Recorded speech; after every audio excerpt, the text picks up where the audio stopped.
Welcome everybody. In previous sessions, we've covered the major roles of glutathione, those being summarized by the acronym IDEA. Just to remind you, the I stands for the immune system, the D for detoxification, the E for energy, and of course A for antioxidant. In this video, let's take a much closer look at something precious to all of us, E for energy, and how glutathione is so critical to keep us going strong throughout the day.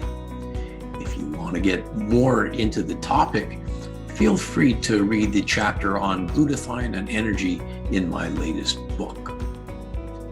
There are so many ways in which glutathione gives you energy, from simply improving your health to more complex explanations on a tissue level like muscle strength, to a cellular level like the elimination of toxins, and even right down to a molecular level where things like a single atom or electron are considered. Now, who hasn't felt tired for no reason, or didn't wish to have more energy to get through the day or even the next hour? How many people have actually visited their doctor for a medical consultation and been told, we can't find anything wrong with you, or you must just be getting older, or better still, it's all in your head?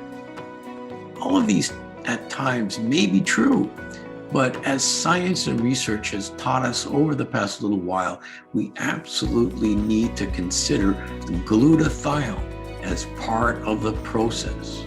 There's so many clinical studies that have shown that glutathione levels are correlated with improved physical performance, with improved mental performance, even with better sleep.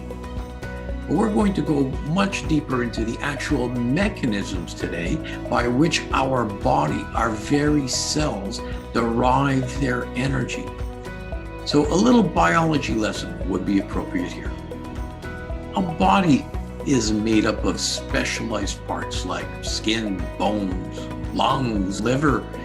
Each of these components are constructed of unique tissue, and each of these tissues are made up of specialized cells. So a cell is a basic building block of your body. But this begs the question, what makes up a cell? Well, each cell itself has its own unique parts. Some for storing genetic information, like the nucleus of a cell, some geared to manufacture proteins, like our ribosomes.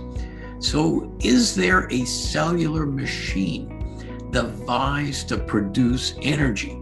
In fact, there is. It's called a mitochondria. Of course, although our mitochondria play a number of different roles, think of these mitochondria like little batteries which are needed to provide power to the cell in which it lives. Cells that sit around not doing much, like a fat cell, have very few mitochondria.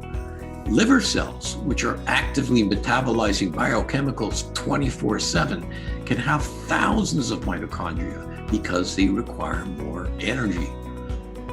Without getting into a complicated discussion of biochemistry, let's look at a few basic truths about energy production. Whether it's a nuclear station or a campfire, energy production always results in two consequences. Number one, heat, and number two, waste products.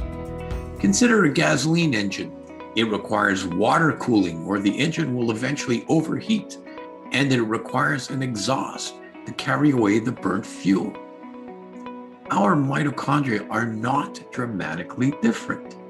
As they produce energy for our cells, they too produce excess heat and waste products in the form of free radicals.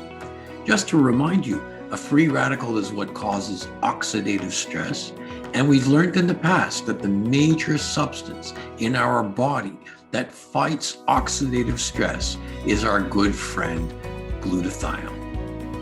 Mitochondria are absolutely dependent on glutathione to handle the heat produced and to neutralize the potential damage done by free radicals and oxidative stress. It's our master antioxidant, the glutathione, once again to the rescue. Without it, our mitochondria literally would burn up and stop functioning. The easier our cells have access to good supplies of glutathione, the better our energy production will be. Keep your engines running cool. To health.